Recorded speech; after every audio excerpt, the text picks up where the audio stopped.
성경 말씀 로마서 12장 1절에 있는 말씀을 우리 다 함께 보시도록 하겠습니다. 로마서 12장 1절 말씀입니다. 펴셨으면 우리 다 함께 같이 읽도록 할까요?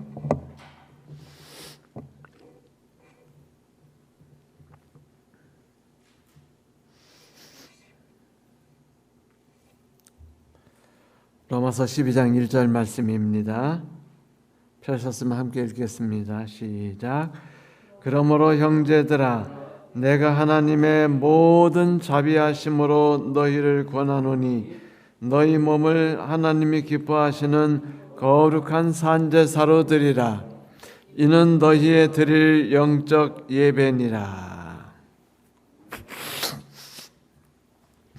우리가 벌써 로마서 1장부터 11장까지 다 마쳤죠? 드디어 이제 12장으로 들어가게 됩니다.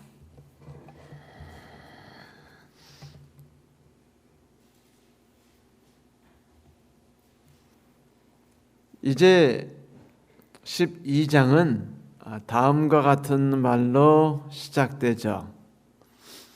그러므로 여러분, 목사님이 설교하시는데 우리가 한참 졸면서 대충 듣다가 목사님께서 그러므로라고 말씀하시면 대부분 이건 뭐예요? 거의 끝났다. 이제 결론을 내리겠다. 앞에 있는 걸 다 요약한 다음에 그것을 통해서 우리로 하여금 새로운 결심을 하거나 어떤 방향으로 나아가도록 지금 예화 하나 집어넣어 가지고 결론을 지을 거다. 라는 신호입니다. 신호. 그런데 사도 바울이 로마서를 16장까지 쓰시면서 이 그러므로라는 말을요 무려 4번을 사용하셨어요. 몇 번 쓰셨다고요? 4번. 다 장면 전환용이었습니다. 과거를 회고하고 그것을 정리해서 새로운 국면으로 이끌어 주려는 그런 사도 바울의 생각이 있을 땐 항상 그러므로가 나와요. 그러므로 성도 여러분, 사도 바울의 말하는 로마서를 다 이해하기 힘들거든 요약된 절만 딱딱 뜯으면 되죠. 그게 몇 번 나온다고요? 4번. 제일 먼저 나오는 거는 로마서 3장 20절입니다. 그러므로 율법을 잘 지킴으로 하나님 보시기에 의롭다 인정받을 수 있는 사람은 아무도 없습니다. 아무도 없다라고 말하죠. 구원받을 수 있는 사람은 아무도 없다.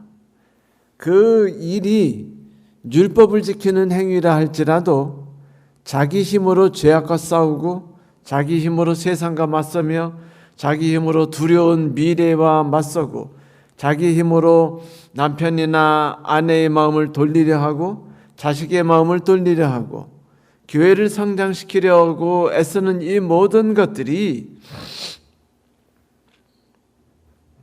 하나님 앞에서 의미 없다는 이야기를 사실은 1장 1절부터 3장 19절까지 해주었습니다. 자기의 모든 인류가 내가 내 힘으로 라고 생각하면서 애쓰는 모든 것은 그것이 하늘 가기 위해서 율법을 읽고 묵상하고 준수하는 행위라 할지라도 구원받지 못한다.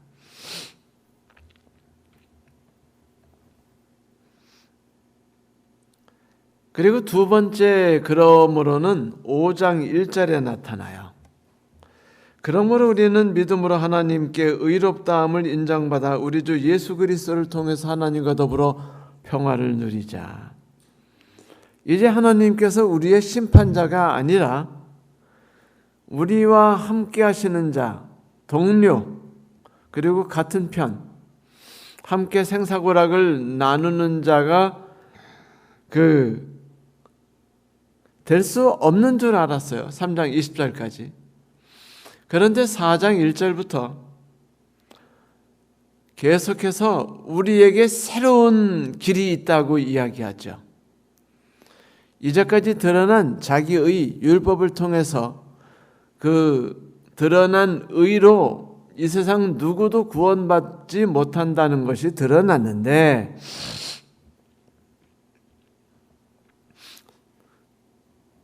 그게 3장 20절이죠. 4장 1절부터 또 다른 구원의 길이, 진정한 구원의 길이 드러났다고 말합니다. 이것은 바로 우리가 믿음으로 하나님께 의롭다 하심을 받는다는 것이에요. 결국 하나님 마음에만 들면 되는 거 아니냐 이거죠.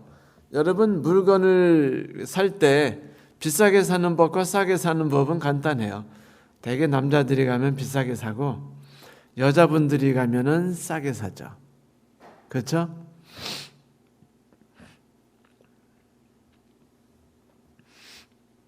똑같은 것이라도 어떤 방법이냐, 어떤 길을 가느냐에 따라서 그 결과는 달라질 수 있어요.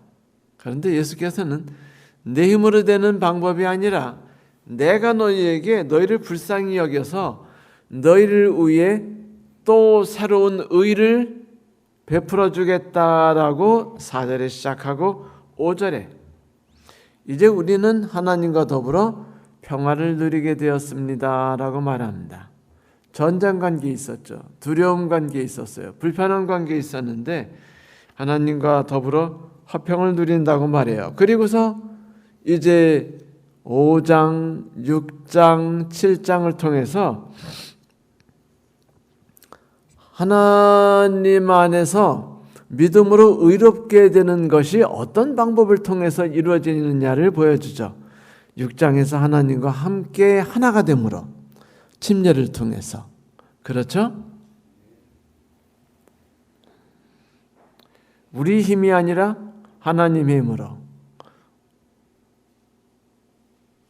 그리고 하나님의 부활의 능력으로, 이런 모든 이야기들이 5장, 6장, 7장에 나타납니다. 그리고 이 모든 이야기를 한 다음에 8장 1절에 선언을 하죠.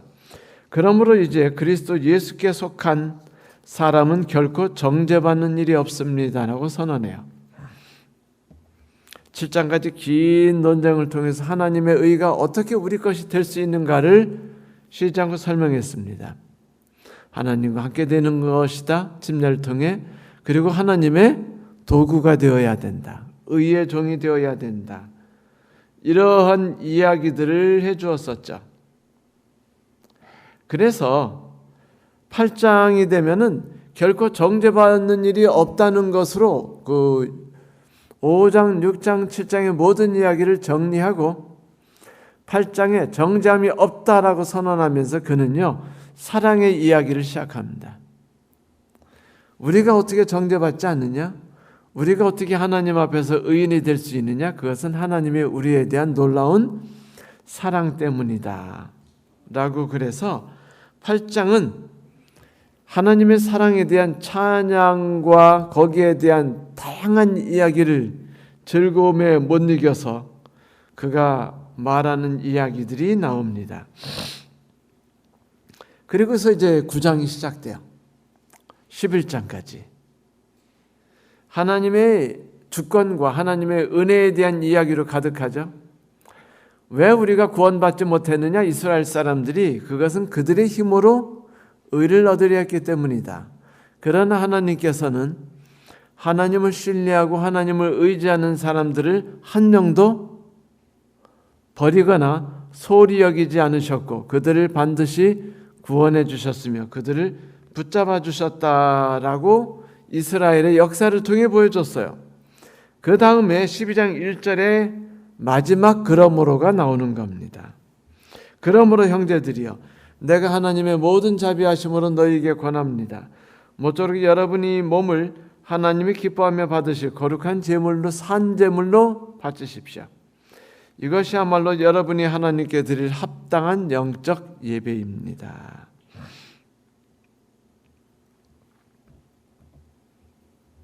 이제 사도 바울은 로마서 12장 1절과 2절을 통해서요. 로마서 1장부터 11장까지 이야기했던 그 긴 이야기, 논쟁을 통해서 설명했던 그 하나님의 의가 우리에게 임하는 법에 대해 이야기했잖아요. 그거를 딱 두 문장으로 정리해 줍니다. 그 이야기를 오늘 우리가 함께 나누게 될 것 같아요.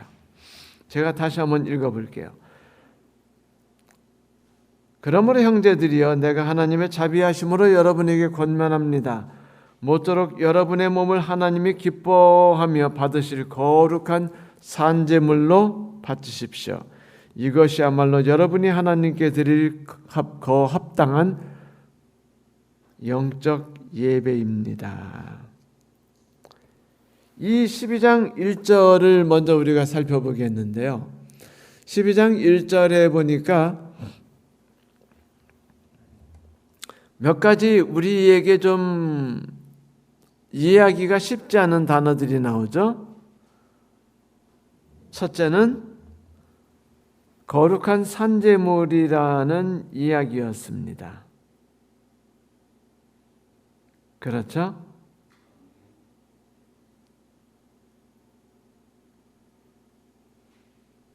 그리고 두 번째는요. 하나님의 자비하심이라고 말할 때 그것을 단수로 쓰지 않고 복수로 썼어요.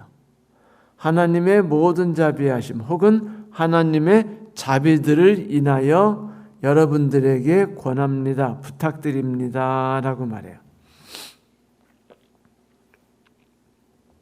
명령하지 않죠. 부탁하는 특징이 나옵니다. 세 번째는 제물, 제사에 대해서 이야기했는데 이것을 가지고 연결해서 이것이 하나님께 드릴 합당한 영적 예배입니다. 라고 말해요. 그래서 드디어 예배라는 개념이 이제 등장하기 시작하죠.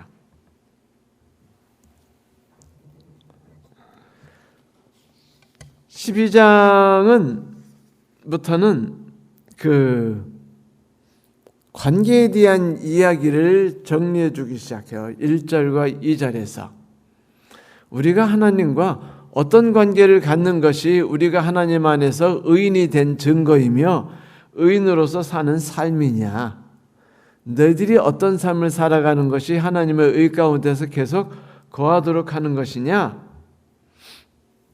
그것은 먼저 하나님과의 관계이며 이웃과의 관계이다라고 이야기하는 것이죠. 자, 하나님과의 관계와 이웃과의 관계를 총정리하는 말이 뭐냐면 드리라입니다. 뭐라고요? 너희를 드리라.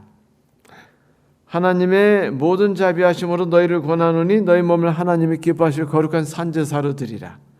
이는 너희들을 영적 예배니라. 자, 여기에 나오는 드리다라는 말씀은요,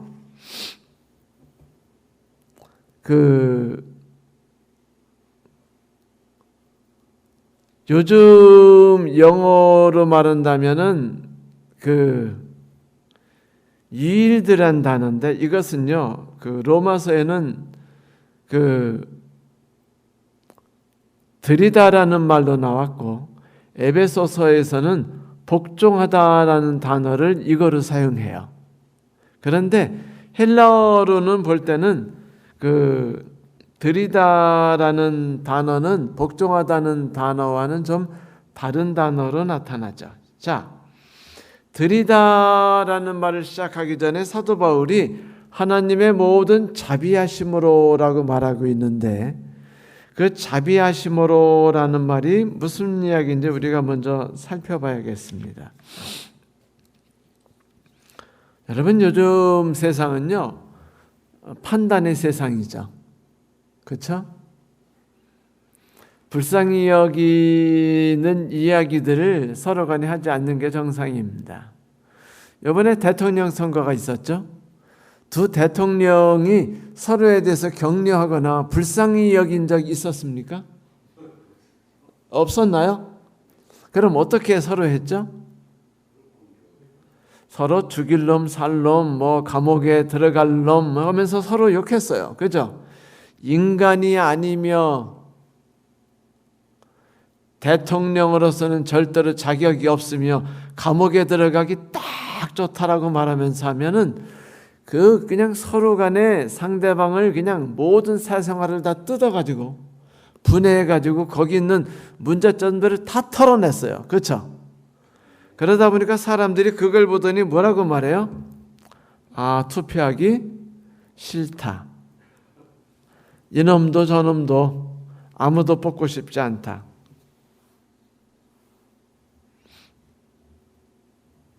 그래요. 세상은 참 힘든 세상이에요. 교만한 사람들하고 부딪히죠. 이기적인 사람들한테 당하죠.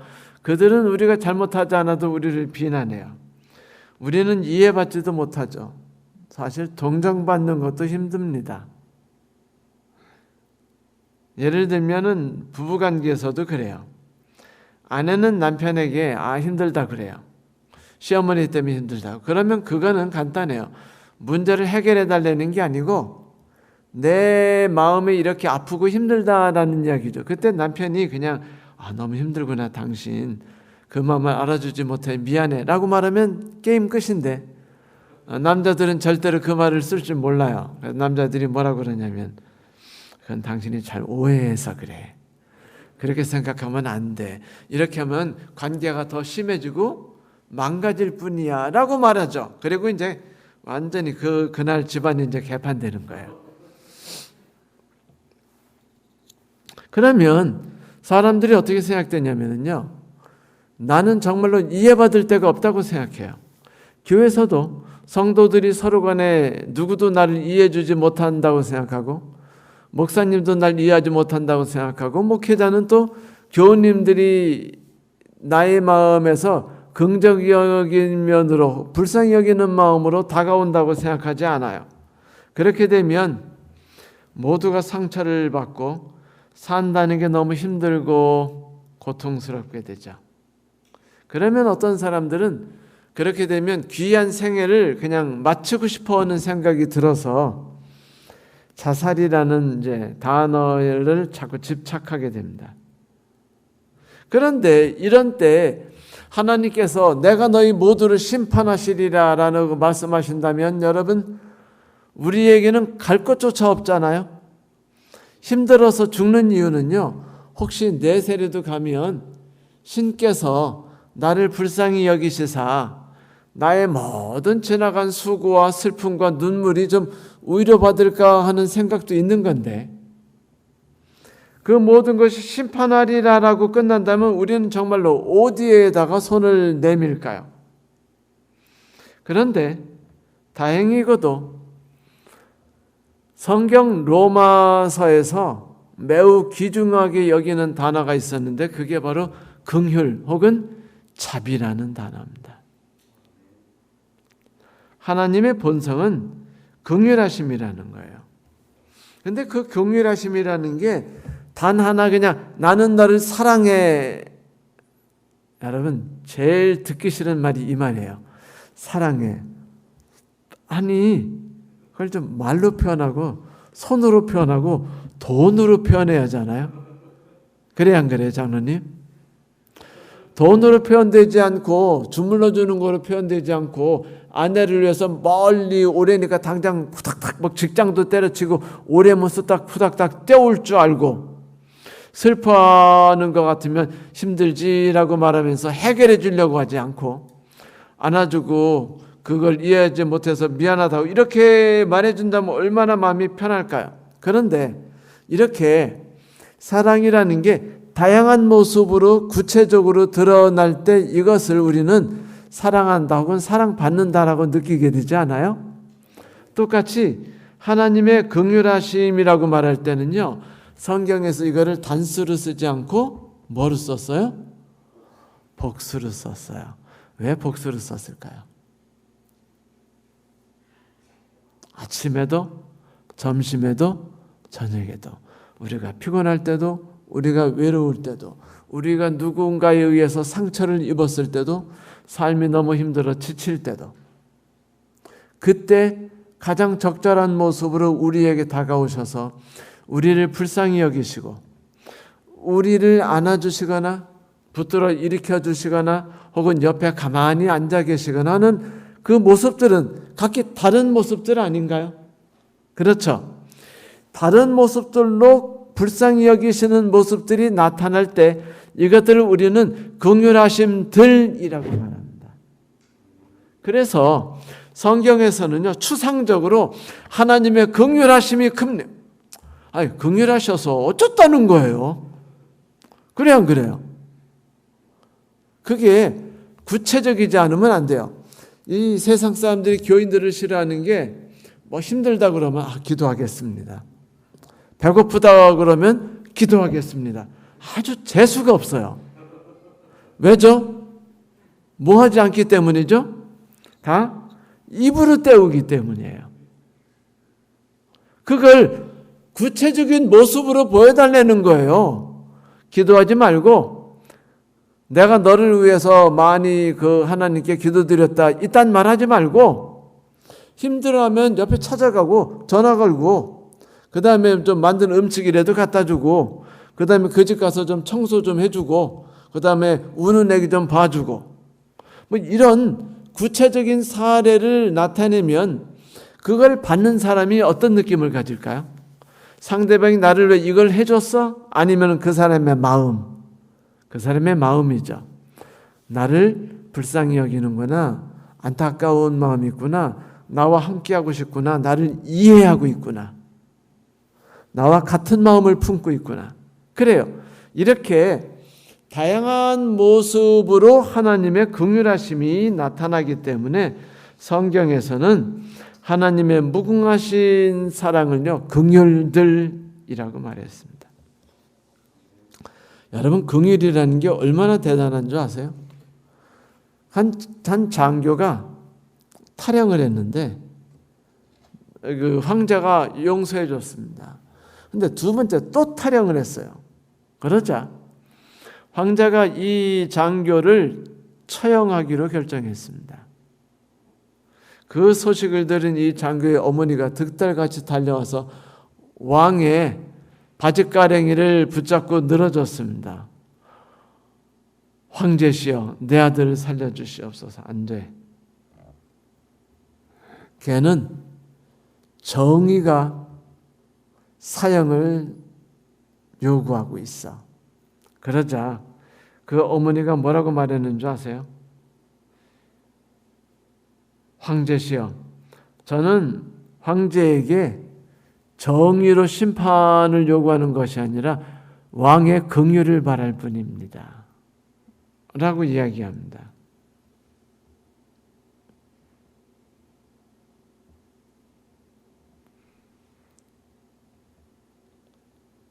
그 왕이 말해요.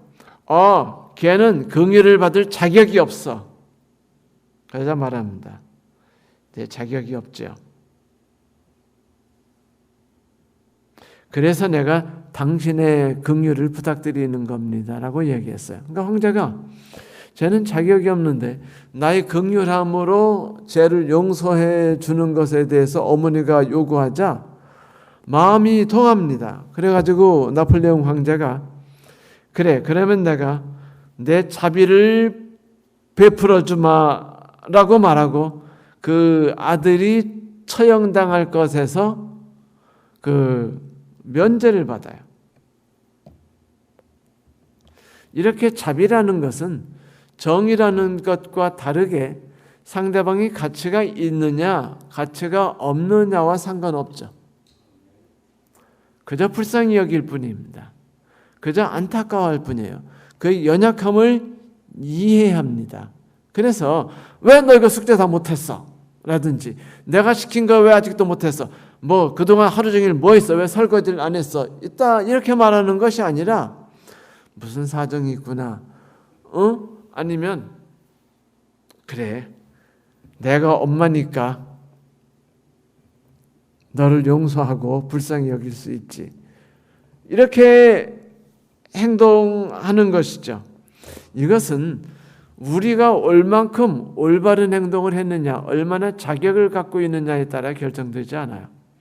여러분, 한나라는요, 우리가 얼마나 열심히 율법을 지켰느냐와 하나님의 우리의 은혜가 더해져 가지고 70점 더하기 30점은 100점 해서 올라가는 게 아닙니다. 우리의 행위와 우리의 노고는요, 1점도 포함되지 않아요. 100%다 하나님의 은혜로만 결정될 뿐입니다. 이것이 긍휼이에요. 긍휼이라는 건 자격이 없어도 상관이 없습니다. 아니, 자격이 없을 때 긍휼이라는 게 빛나는 거죠. 미국의 켈빈 콜리지라는 대통령이 있거든요. 이 대통령이 초반기 때 그가 묵고 있던 호텔에서 한 소매치기가 자기 외투 속에 손이 쑥 들어갔다 나오는 걸 봤어요. 그래서 콜리지 이 대통령이 그 소매치기에 이렇게 말합니다. 젊은이, 그 펜던트 시계는 놔주고 가게나. 그거는 내 삶에 가장 중요한 것이 그 안에 들어있어. 얼마나 놀랐어요.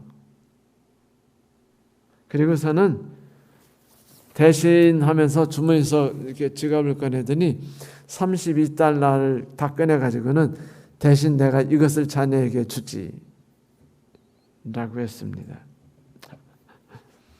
이 젊은이가 아주 충격을 받았죠.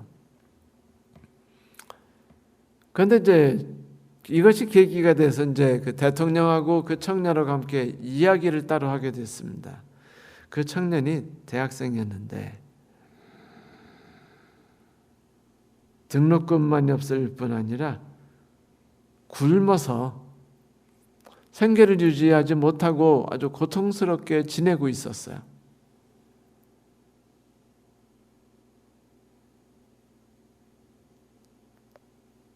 그러자 이 콜리지 대통령이 그럽니다. 내가 자네에게 돈을 준 것은 빌려주는 거네. 마음껏 쓰고 나중에 자네가 갚을 때가 오거든 그때 나에게 갚게라고 말했습니다.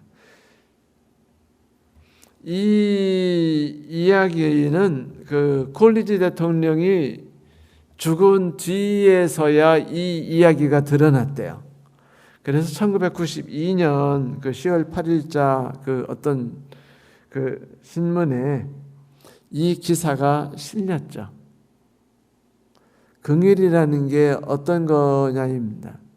사람들이 잘못했다고 해서 그릇 행한다고 해서 그걸 벌하는 것은 이 세상의 정의예요. 하지만 그 정의가 세상을 바꾸게 하지 못하듯이 하나님께서 만드시는 천국은 긍휼하심으로 인해서 이루어지는 겁니다. 그러므로 사도 바울은 우리에게 이렇게 말해요. 내가 너에게 부탁한대요. 근데 부탁하는데 뭐를 부탁해요? 하나님의 모든 긍휼하심들, 너 기억나지? 어제 아침에 하나님이 내게 긍휼을 베푸셨던 것, 한 달 전에 내게 긍휼을 베푸셨던 것, 오늘 오후에 내게 긍휼을 베푸셨던 그 모습들, 그 모든 긍휼들로 내게 부탁하는데 너 자신을 하나님이 기뻐하실 거룩한 산제사로 드려주지 않겠니? 이것이 네가 드릴 수 있는 영적인 예배인 거야 라고 말합니다.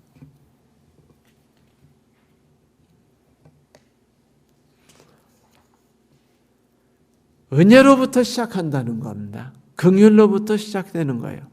세상이 올바로 되는 것들, 죄에서 죄짓지 않는 삶으로 옮기는 것, 죽음에서 생명으로 옮기는 것은 우리가 얼만큼 가치 있는 일을 했느냐에서부터 시작되는 것이 아니라 처음부터 끝까지 하나님의 은혜로부터 시작되는 것이에요. 그래서 하나님의 자비하심이 우리에게 풍성히 느껴지고 그분이 우리를 긍휼히 여기심이 우리에게 풍성히 임하게 될 때 비로소 사도 바울은 우리에게 너 자신을 하나님께 드리라라고 말한 겁니다. 이 드리다라는 말은요, 주인 앞에 종으로 서다 혹은 처분에 맡긴다라는 말이기도 해요. 너희 자신을 하나님 앞에 산제사로 드리라. 그런데 이 드리다란 말이 로마서 6장 13절에 또 한번 나타나거든요. 여러분이 이미 저하고 성경 공부를 했으니까 기억날 거예요. 너희 자신을 죄의 도구가 아니라 하나님의 의의 병기로 드리라 라고 말할 때 드리다라는 말을 사용했었어요. 그러므로 여러분은 여러분의 지체를 죄에 맡겨서 불의 연장이 되게 하지 마십시오. 오히려 여러분은 죽은 자 가운데 살아난 사람답게, 우리가 어떤 자라고요? 죽음 가운데서 살아난 자. 이게 긍휼이죠. 답게 하나님께 드리고 너희 주체를 의의 도구로 하나님께 드리라라고 여기서 말했었어요. 그래요. 우리의 이전 상태는 죄의 노예였었죠.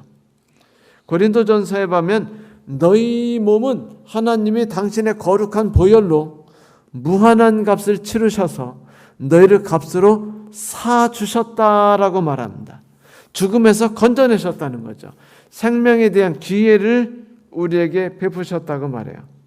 그러므로 이제 우리의 삶을 우리가 하나님의 베푸신 은혜가 우리 안에서 싹이 트고 열매를 맺어 자라도록 하기 위해서 우리가 할 일이 있는데 그게 뭐냐면 드리는 것이에요. 성경에서 말하는 대로. 그거는 하나님이 나를 사용하시도록 한다는 거죠. 로마서 6장에 보면 하나님 이제 저를 사용해 주세요. 제 눈을 통해서 세상에 어려움을 당하고 있는 사람들을 주께서 바라보게 하시옵소서. 그래요. 하나님께서 우리에게 말씀하십니다. 얘야, 나는 네 몸이 필요하단다. 그 몸으로 나는 이 세상에서 나의 모든 의가 끼쳐지길 소망해. 네 눈과 귀를 통해 나는 어려움을 겪고 있는 사람들의 눈물과 고통의 신음소리를 들으려 한단다. 그리고 네 발을 통해서 나는 그들을 찾아가고 네 손을 빌어서 나는 그들을 안아주고 네 심장을 통해서 그들이 내 뜨거운 고동치는 사랑을 느끼게 해주고 싶어. 그러니 너희의 몸을 나에게 도구로 주지 않으련? 이것이 의의 도구로 드린다는 것이죠. 이것이 6장에 나오는 말입니다. 그런데 이 드린다라는 말은 온전히 드린다라는 거예요. 적당히 드리는 게 아니고. 재미난 이야기가 있는데 한 아저씨가 2층 집에 사는데 문 두들기는 소리가 들려서 나가보니까 예수님이 오셨어요. 그래서 예수님 잘 오셨습니다. 저희 집에 들어서 함께 주무시죠. 함께 사시죠. 그리고는 2층에 좋은 곳에 방 하나 드렸어요. 근데 그날 밤에 마귀가 찾아왔어요. 그래서 마귀하고 아주 사력을 다해 싸웠어요. 그래서 겨우겨우 내쫓고 예수님을 찾아가서 말했습니다. 예수님, 제가 마귀하고 싸우는데 왜 예수님은 나와서 저를 도와주지 않으셨나요? 그러니까 하는 말이, 나는 네가 준 방에 있었잖아. 그래서 그러신가요? 그러면 2층을 다 드릴게요. 2층을 다 드렸어요. 다음 날 또 마귀가 와서 또 밤새도록 싸우고 막 온몸에 상처 입어가지고 이제 내쫓은 다음에 예수님께 그랬습니다. 예수님, 왜 저를 안 도우셨습니까? 너는 1층에 있었고 나는 2층에 있었지 않니? 그러자 이 사람이 예수님께 1층과 2층을 다 드렸대요. 예수께서 이제 그의 모든 삶의 모든 부분을 차지하게 된 거죠. 그리고 마귀가 왔고 다음날 그때는 이제 예수님이 문을 여셨어요. 그러자 마귀가 보더니 죄송합니다. 제가 집을 잘못 찾아왔습니다. 이건 뭘 뜻하냐면 적당히 일부분만 드리는 삶은 아무 쓸모없다는 거예요. 안식일만 하나님께 드린다든지. 여러분, 제사라는 건요, 온전히 드리는 거예요. 흠이 있는 제사는 제사로 말하지 않았습니다. 다리가 부러진 제사, 혹은 팔을 먼저 뜯어먹은 제사, 눈이 먼 제사, 이게 뭘 뜻하냐면 하나님, 제가 저 자신을 당신께 드리겠는데 발은 안 드릴게요. 눈은 빼고 드릴게요, 손을 빼고 드릴게요 라고 말하는 것과 똑같아요. 그러니 그것은 온전히 하나님께 나 자신을 드리는 게 아니죠. 하나님께서 나와 함께 일하실랬더니 내 발이 딴짓하고 돌아다녀요. 그래서 하나님은 나와 함께 어디를 못 놀러 가십니다. 하나님이 나와 함께 누구를 가서 안아주려고 했더니 내 손이, 하나님 내 손은 당신께 아니에요, 발은 드릴게요, 눈도 드립니다. 근데 제가 돈 벌어서 먹고 살고 자식 새끼도 키워야 하잖아요. 그러니까 하나님 제 손은요 제가 쓸게요. 그러면 하나님이 내 손을 통해서 누군가를 찾아가서 그에게 따뜻한 하나님의 손길을 내주시는 걸 못하니까 이런 제사는 어떤 제사예요? 온전한 제사가 아닙니다.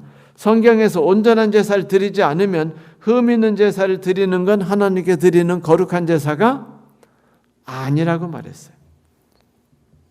거기에 대해서 아주 무섭게 이야기했었죠.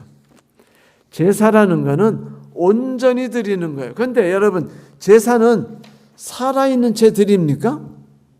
물론 살아있는 채 드린 게 있었어요. 임당수 누구죠? 심청. 임당수 심청은 살아있는 채 드렸습니까? 죽은 채 드렸습니까? 살아서 드렸지만 그 다음에는 죽는 거 아닌가요? 아브라함이 아들 이삭을 죽으려고 모리아로 들어갔을 때 산채로 드렸지만 제단 위에서 어떻게 하려고 그랬죠? 칼로 찔러서 죽이려고 했어요. 왜? 제물은 반드시 죽여서 피를 빼야만 하거든요. 그래야 그 모든 피가 하나님께 뿌려지든지 아니면 그 고기를 먹은 제사장이 죄가 나중에 하나님 성소로 옮겨지든지 간에 그가 진정으로 죽은 뒤에 하나님께서 받으셨습니다.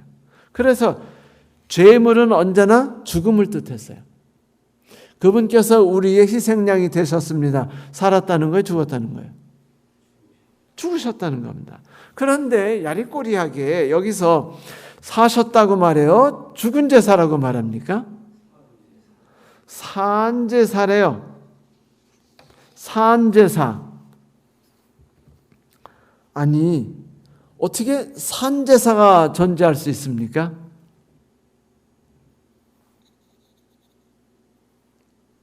산제사라는 것은 무엇이냐면 오늘 나의 삶이 죽어 있으면서 살아 있어야 된다는 거예요. 다시 말하면 죄에 대해서는 죽고 나 자신의 힘으로 세상과 싸우려는 정신도 죽고 내 힘으로 살아가는 모든 것들을 놔버리는 게 죽는 거죠.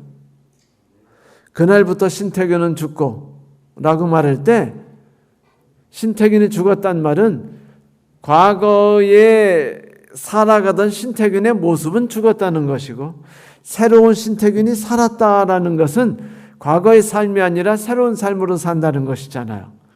죄에 대고 의로 죽었다. 혹은 죄의 병기를 드리지 말고 의의 병기를 드리라. 산제사로 드리라는 말은 다 똑같은 거예요. 죄의 병기를 생각한다면 아시겠지만 살아있는 채 이용당하는 거죠. 그랬죠. 하나님을 온전히 이용하는 것처럼 산제사도 똑같습니다. 하나님께서는 통회하고 상한 심령을 바라시기도 하지만 또 하나는 우리의 삶으로 온전히 하나님께 드려지길 바랍니다. 우리의 삶을 하나님께 온전히 드린다면 하나님이 우리를 사용하시겠죠? 이게 제사예요. 제사의 원래 뜻은요, 봉사하다라는 뜻도 함께 들어 있습니다. 그런데 사도 바울이 뭐냐면 산제사를 드려라. 이것이 너희가 드릴 영적 예배니라라고 말합니다. 자, 예배. 그런데 실제로는 이 영적이라는 단어는 합당한 이라는 뜻도 같이 있어요. 그러니까 너희가 드릴 온전한 합당한 예배다, 영적 예배다는 소리는 사실은 같은 뜻이에요. 영적 예배다 그런 말이 좀 이해가 안 가죠. 근데 이렇게 예배 드리는 게 합당하다라고 말한다면 딱 머리에 들어야 안 들어요? 들어죠. 사도 바울이 말한 예배는 그런 겁니다. 우리가 생각할 때 예배하면 뭐죠? 찬미 드리는 거. 우리가 생각할 때 예배는 기도하는 거. 우리가 생각할 때 예배는 헌금 드리는 거. 우리가 생각할 때 예배는 말씀 듣는 거죠. 이게 다 예배일까요? 한 꼬마아이가 아빠하고 이제 교회 가서 예배를 드렸어요. 저녁 때 이제 자러 침대에 들어가 가지고 침대에 펄짝 뛰어 들어가기 전에 아차! 그러더니 얼른 침대 밑에 엎드려서 무릎 꿇었습니다. 그리고 이렇게 기도했어요. 하나님, 오늘 저는 아빠하고 아주 재밌게 지냈어요. 교회에서. 그런데 하나님도 같이 계셨으면 되게 좋았을 거래요. 이라고 기도했습니다. 그 아이는 교회에서 아빠하고 신나게 지냈는데 모든 순서를 재밌게 얼마나 재밌어요. 선생님이 까자 주시죠. 주스 주시죠. 안아 주시죠. 재미난 옛날 얘기해 주시죠. 율동 가르쳐 주시죠. 신나요 안 신나요? 또 교회 갔다 오면서 아빠가 또 떡볶이 사주시면 더 즐거워요 안 즐거워요? 너무 즐거워요. 그래서 그 아이가 그랬어요. 하나님, 전 너무 행복했어요. 그런데 하나님도 같이 계셨으면 저하고 아빠하고 하나님하고 얼마나 행복했었을까요? 예배라는 것이 찬미 부르고 율동 듣고 점심 식사하고 헌금 내는 겁니까? 사도 바울이 우리가 드리는 온전한 제사가 거룩한 거래요. 거룩한 것이라는 건 하나님께 속했다는 겁니다. 하나님께 온전히 드려질 때만 거룩하다는 말을 써요. 하나님께 드려지지 않으면 거룩한 말을 쓰지 않습니다. 예를 들면 가시떨기나무가 거룩해요. 왜? 거기에 하나님이 임하셨기 때문에 거룩했어요. 성전이 거룩했던 건 하나님이 그 성전에 임하셨기 때문에 거룩해요. 그럼 하나님이 성전을 떠나시면 성전은 거룩할까요? 안 거룩할까요? 가시떨기나무에서 하나님이 떠나신 뒤에 가시떨기나무는 거룩한 나무일까요? 아닐까요? 아니에요. 평범한 거예요. 우리도 똑같아요. 나 자신이 하나님께 온전히 드려질 때 하나님이 나를 사용하기 시작하려고 내 안에 들으십니다.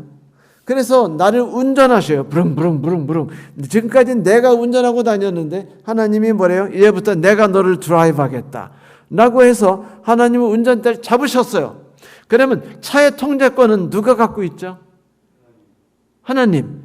이렇게 되면 자동차를 운전하는 자가 자동차의 주인이 되면서 자동차의 모든 삶은 그 운전하는 자에 의해서 움직입니다.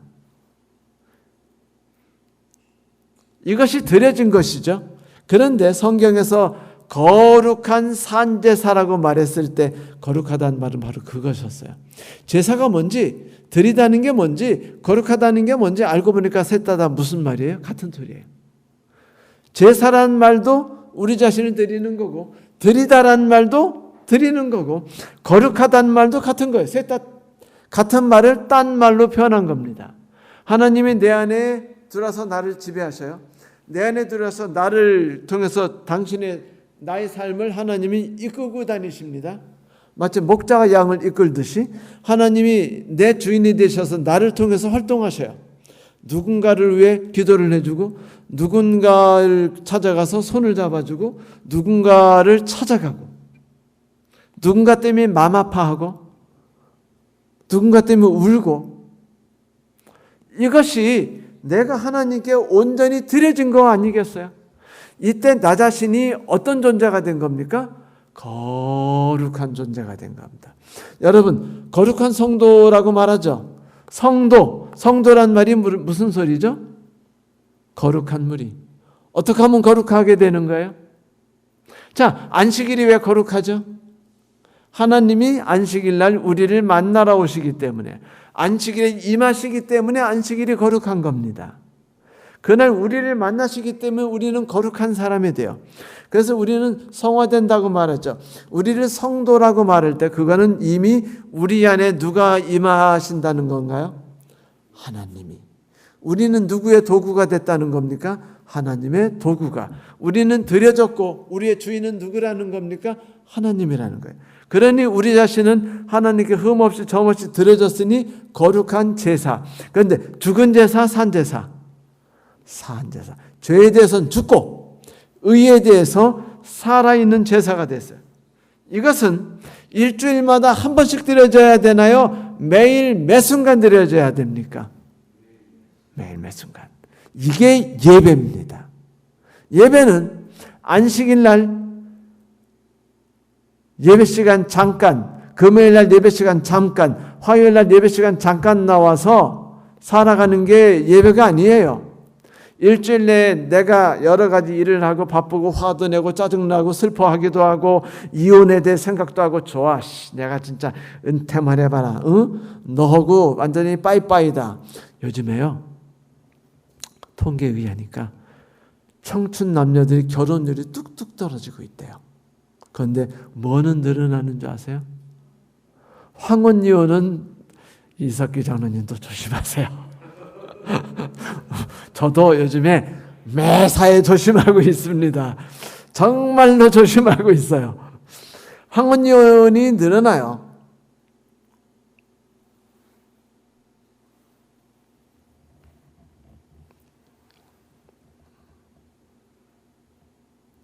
매일 함께 살아가지 않고 따로 살아간다면요, 우리는 하나가 되지 못합니다.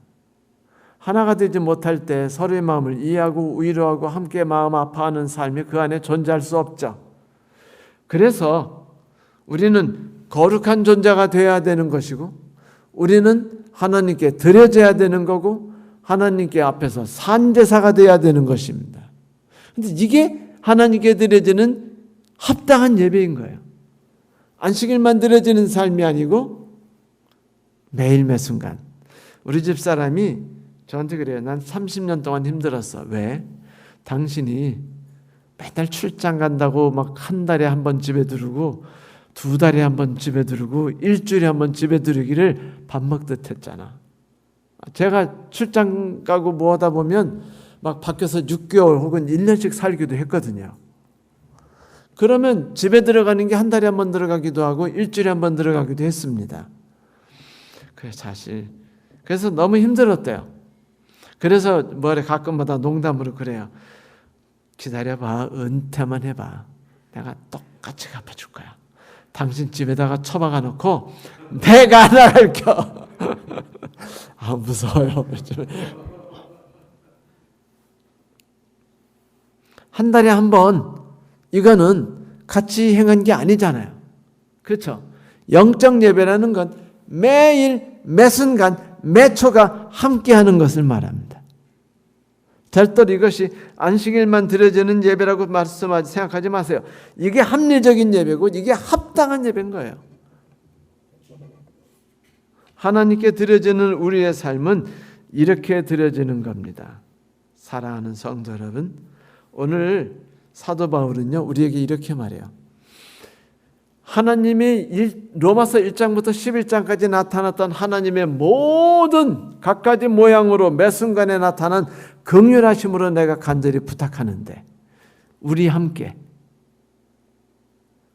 하나님께 우리 자신을 거룩한 산제사로 드리지 않을래?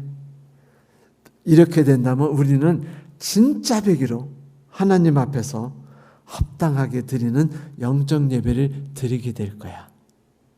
우리는 거룩한 성도가 되는 거고, 하나님과 우리는 하나가 되는 거고, 그리고 나는 하나님을 통해서 모든 주변 사람들에게 아름다운 일을 하고, 하나님은 그들에게 하나님이 누군지를 보여주니 하나님의 뜻이 땅에도 이루어지는 것을 내 몸으로 실천하게 되는 거고, 나는 의의 도구가 되고.